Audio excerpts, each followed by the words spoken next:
Hello po mga kababayan, si Dante Maravillas. Matitindi yung mga developments ng balita ngayon.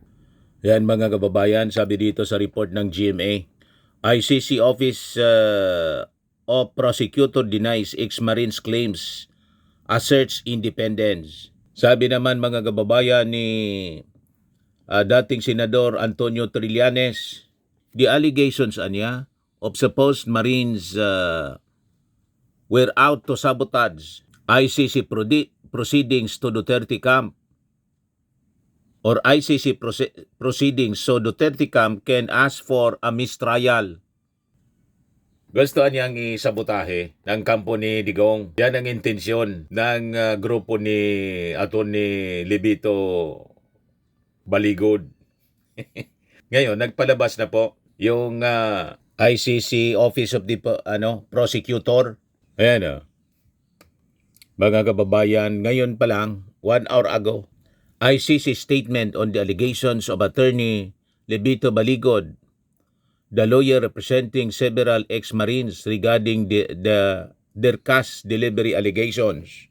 So sabi dyan sa statement ng ICC, the office independently collects the information relevant to its investigations, identifies the individuals from whom it collects witnesses' statements, and assesses the credibility, reliability, and relevance of all sources of information.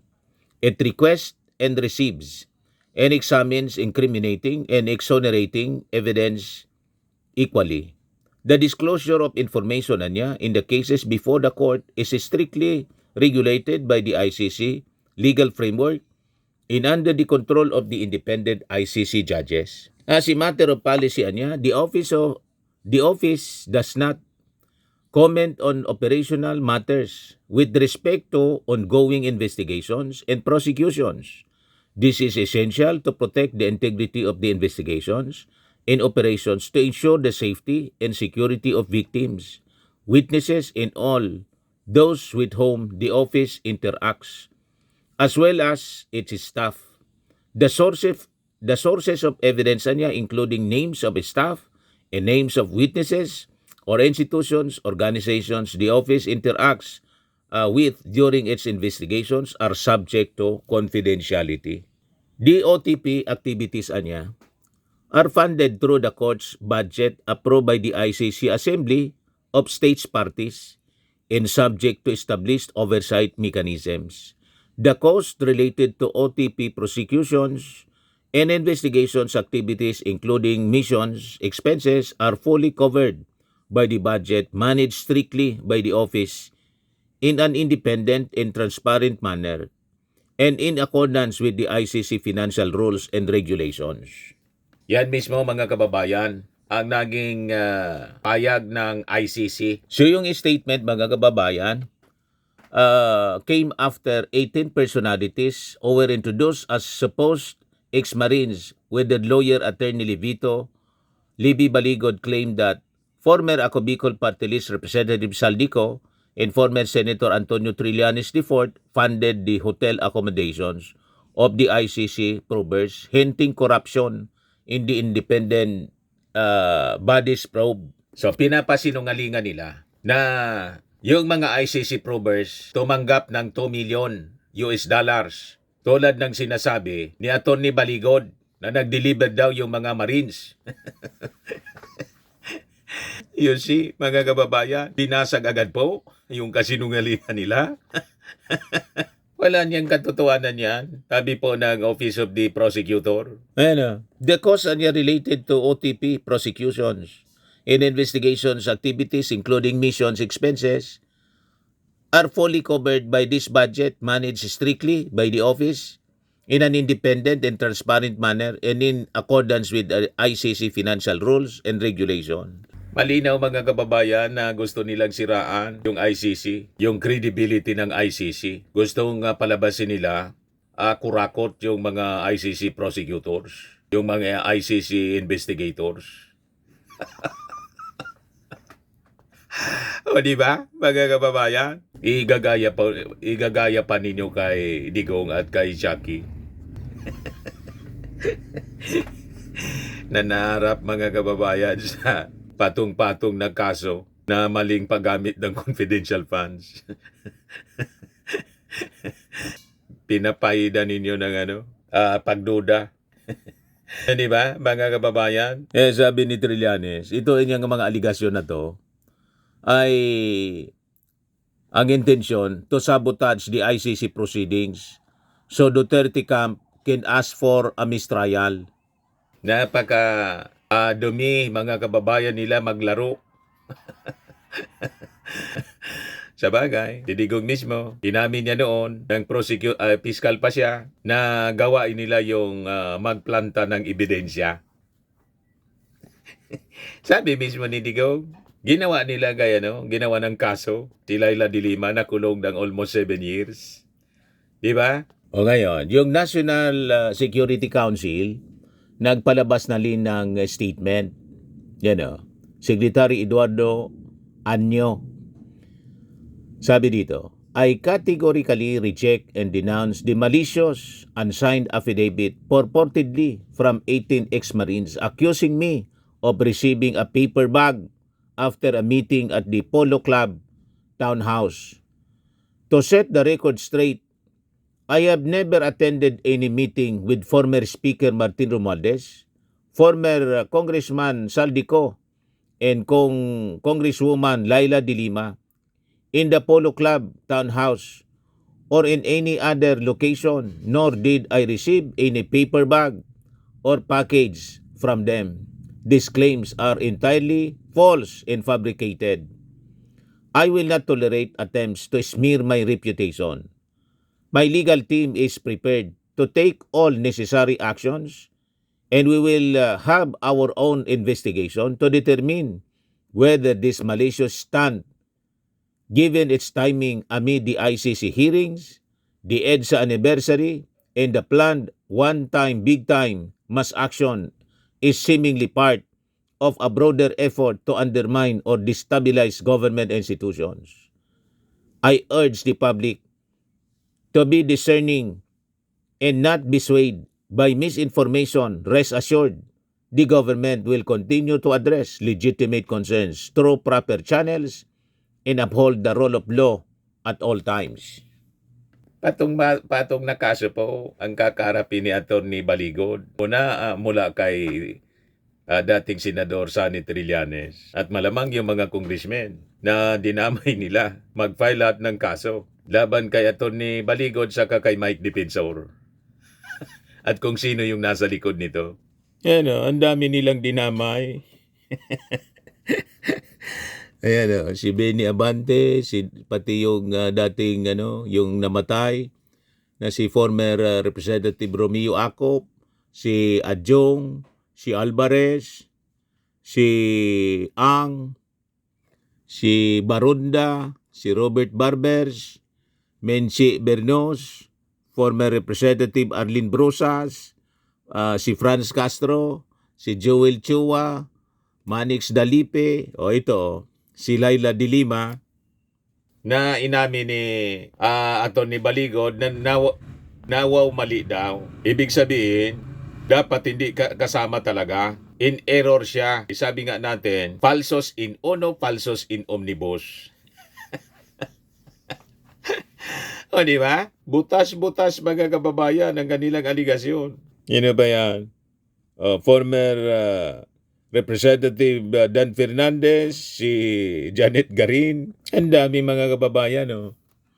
Former Representative Dong Aurelio Gonzales, si Jay Congon, si Gerbil Luistro, si Raul Manuel, pati si Sandro Marcos, Paulo Ortega, si Paduano, si Kimbo, si Martin Romualdez, David J.J. Suarez, tapos si Senator Erwin Tulfo. Di ba? Mga kababayan, ito yung mga Quadcom congressmen. Ngayon, pag-usapan natin, bakit po tinatarget nila ni Mike Defensor yung mga Quadcom congressmen? Hindi po aksidente ang pag-target ni Mike Defensor, ang pag-atake niya sa Quadcom. Ito po ay kalkulado, strategic po siya. At higit sa lahat, desperado. ang political climate mga kababayan na naglatag ng pundasyon para sa legal crisis ni Sara at Digong. Mula sa issue ng impeachment hanggang sa ICC case ni Digong. Nagsimula po ito kasi mga kababayan sa masusig investigasyon ng Quadcom. Now you know kung bakit tinatarget dito mga congressmen ng Quadcom. At doon mga kababayan, nagsimula ang tunay na problema nila. So kapag ang proseso ay umuusad patungo sa kanyang amo, dalawang bagay lang ang pwede mong gawin. Harapin ang ebidensya o siraan yung institusyon. Iba po? Ngayon, pinili ni Mike Defensor yung pangalawa, siraan yung institusyon, yung Quadcom, yung Congress. Si Mike Defensor ang lumalabas bilang central coordinator dito. Palaging siya. Si Gutesa, siya din yung nagharap sa Senado na nagtatago na. Ngayon, ito na naman mga kababayan, si Mike Defensor with Attorney Baligod. O diba? Si Mike Defensor po ang pangunahing personality na nagko-coordinate dito sa mga tinatawag nilang whistleblowers na umatake mga kababayan sa leadership ng Congress at saka sa ating Pangulong Bongbong. At ngayon ang target yung Quadcom. At bakit po mga kababayan? Kasi po yung Quadcom ang siyang naglatag ng factual record na naging mitsa mga kababayan ng political and legal unraveling ng Duterte Black. Ang Quadcom po ay hindi syndicate. Ito po ay isang congressional oversight. Congressional oversight mechanism. Bahagi po siya ng checks and balances ng demokrasya. Ng isang demokrasya mga kababayan. Ngayon, dito tayo sa narrative na 805 billion pesos daw. Mali-maletang pera. So ito yung pinakamatinding aligasyon na umano'y 805 billion pesos.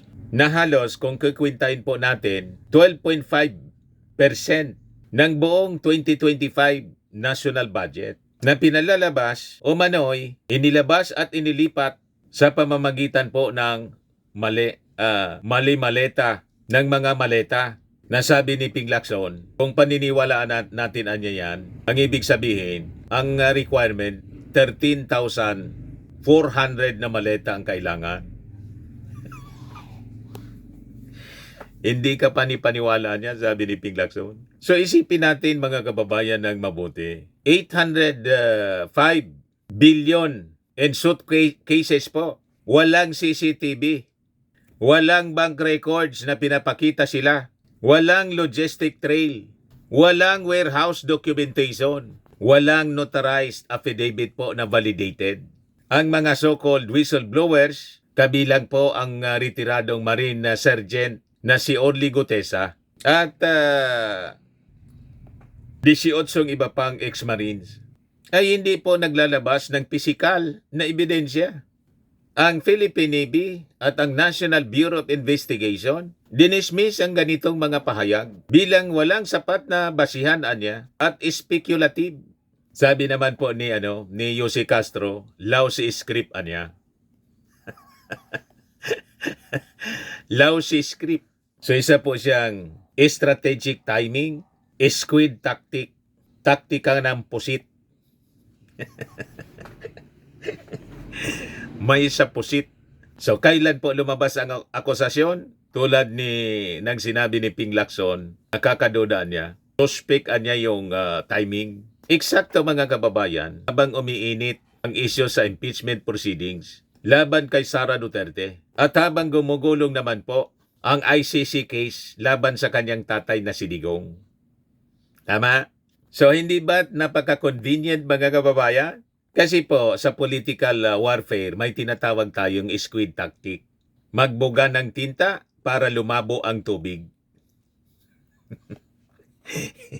Pinapalabo nila para hindi masubaybayan yung mga dapat makita ng tao. So kapag hindi mo kaya nasagutin yung kaso, guguluhin ang narrative. Kapag hindi mo kayang pabulaanan ng ebidensya, di mag-imbento ng malalaking mga iskandalo. Papriskon.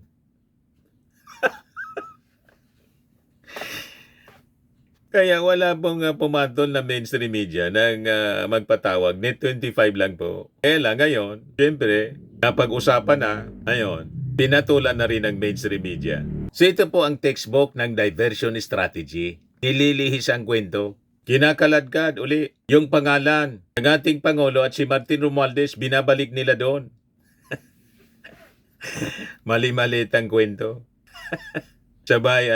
Sabay appear ni pa-press con din si Amy Marcos. Magipapa-imbestiga daw siya. What? Di magpa-imbestiga ka. So, as usual, kasama sa tinatarget si dating House Speaker Martin Romualdez sa pamamagitan ng aligasyon, mga kababayan, ng malawakang korupsyon sa flood control. Balik sa flood control. Serious allegation? Oo. Seryoso po ito. Pero, ang tanong, may ebidensya ba? Wala.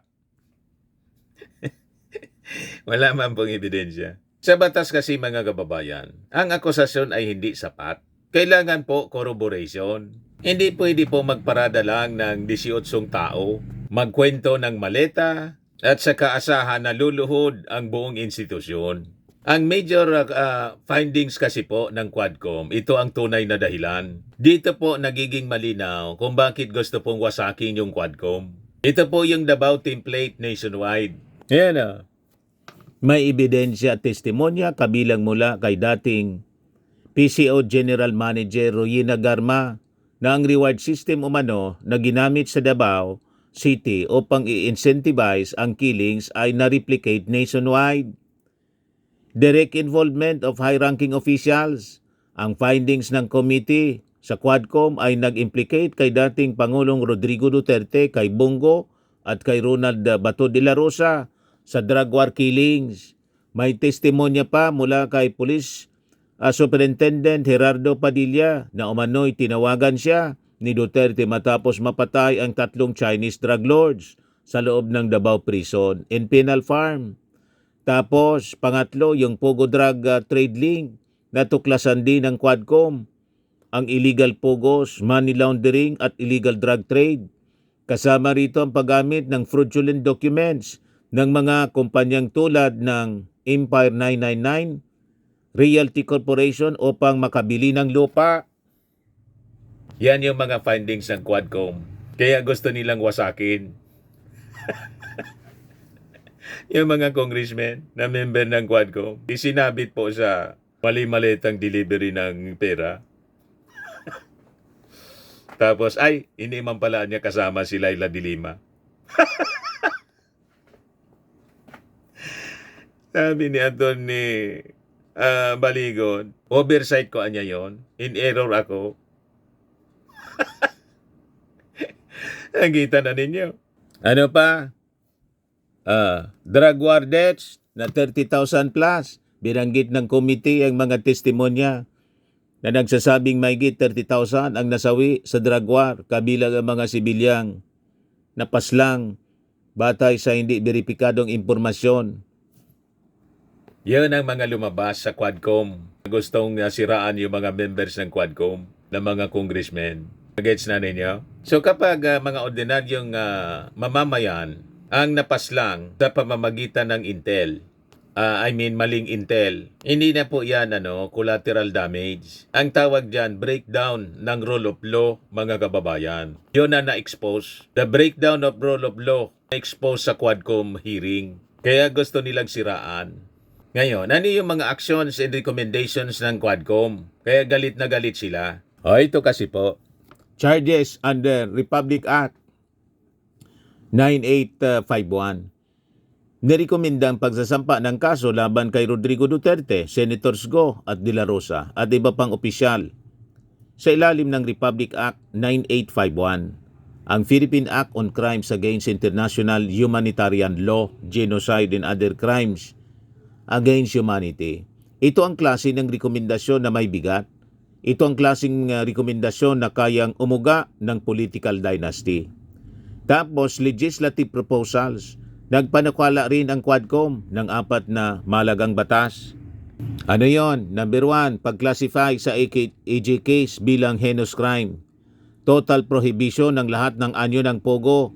Civil forfeiture ng unlawfully acquired properties ng foreign nationals. Pang-apat, administrative cancellation ng fraudulent birth certificates. Yan po ang malinaw. Kaya alam na ninyo kung bakit gusto nilang sirain ang Quadcom.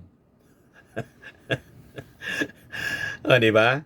So, bakit nila gustong sirain ang Quadcom? Ang Quadcom kasi, mga kababayan, siya nagbuo ng factual chain na nag-expose ng policy patterns. Naglatag ng dokumentasyon na maaring magamit sa impeachment at sa international proceedings doon sa ICC. O, nagets na ninyo kung bakit dinadamay nila pati yung ICC. O, diba? Yung Quadcom yung nag-recommend ng criminal charges, naglatag ng legislative reforms na puputol po sa power networks. Kaya po, kung mawawala ang kredibilidad ng Quadcom tulad ng gusto nilang gawin, mababawasan ang bigat ng lahat ng mga ito. Kaya ito ang kanilang sinusubukang wasakin. Nagets na ninyo, malalim po ang galawan ni Atty. Libito at ni Mike Defensor. So dito tayo sa legal and moral accountability. Hindi po libre ang paninirang puri. Hindi po protektado ng free speech ang sistematikong pagpapakalat ng hindi po beripikadong aligasyon na may layuning sirain ang Estado kaya umanda kayo. Nag-react na pati po yung National Security Advisor si Anyo. Mag-iimbestiga na. Ito kung mapapatunayan po na coordinated ang maling pagpapalabas ng testimonya. Kung may malisyosong intent, may reckless disregard for truth na kung saan kitang-kita naman po. Maaari po itong pumasok sa larangan ng perjury, obstruction, o iba pang criminal liabilities. Kaya pinag-aaralan na po ito ng mga abogado. At malamang patong-patong na kaso yung kakarapin nila. Tama po? Kasi naman nila, martial law na niya, undeclared martial law. Sinisikil yung kanilang karapatang magsalita. Hindi po yun na karapatan ninyong magsalita, kundi ang ginagawa ninyo, gusto ninyong sabihin, may karapatan kayong manira. Hindi ninyo karapatang manira. Kasi po, ang demokrasya, may kalayaan po, pero may responsibilidad din. Kapag ang dating mambabatas, na kagaya po ni Mike Defensor, ay nagiging sentro ng orchestrated destabilization narrative, gamit ang hindi beripikadong mga saksi, hindi na po ito simpleng oposisyon. Ito po ay tinatawag na calculated demolition job na po. Dito po tayo sa bigger picture, mga kababayan, mag-usap. Hindi po ito laban ng mga personalities. Ito po ay laban ng proseso, laban sa propaganda, ng ebidensya, laban sa emosyon, ng institusyon, laban sa ingay. Ang Quadcom po, maaari naman pong punahin, pero sirain, gamit po ang gawa-gawang maleta at ang corroborated testimonies, ang tawag dyan, panlilin lang. Di ba po? Sa politika, mga kababayan, may dalawang uri ng laban. May laban po na hinaharap sa korte at ebidensya. At may laban na ginagawa po sa press conference at maleta. Yun ang nangyari kahapon. Kung ang katotohanan ay nasa panig mo, hindi mo kailangang mag-imbento ng 805 billion na kasya sa suitcase po. At kung ang institusyon ang tunay na problema mo, malinaw po ang dahilan. Doon kasi nagsimula ang pagbagsak ng inyong kampo. Tama? Sa Quadcom. At doon mo gustong maghiganti. Tama ba, Mike? Pero may hangganan yan. Kasi galit na yung National Security Advisor. Dinamay ninyo. Ayan, I will not tolerate attempts to smear my reputation. My legal team is prepared to take all necessary actions and we will have our own investigation to determine whether this malicious stunt, given its timing amid the ICC hearings, the EDSA anniversary, in the planned one-time big-time mass action is seemingly part of a broader effort to undermine or destabilize government institutions. Humanda kayo, Mike. Sumusobra na kasi kayo. Kala ninyo, wala kayong kalalagyan yan. O, di ba? Ayan man lang po mga kababayan. Ako po si Dandy Maravillas. Bye-bye po. God bless.